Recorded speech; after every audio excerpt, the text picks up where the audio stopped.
Hello mga lods! So ganito ako gumawa ng fried chicken namin. Ang ulam namin ay fried chicken. So yung manok ay pinakuluan ko muna ng 40 minutes. At lalagyan ko siya ng chicken spice.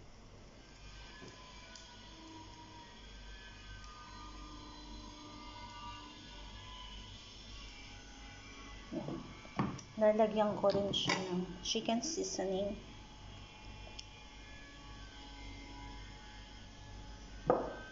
At lalagyan ko siya ng salt and pepper mix.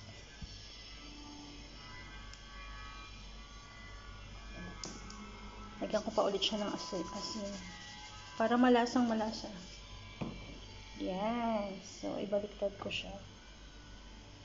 Ganun lang guys. Tapos, ididip ko yan doon sa harina at ipiprito ko siya doon sa mainit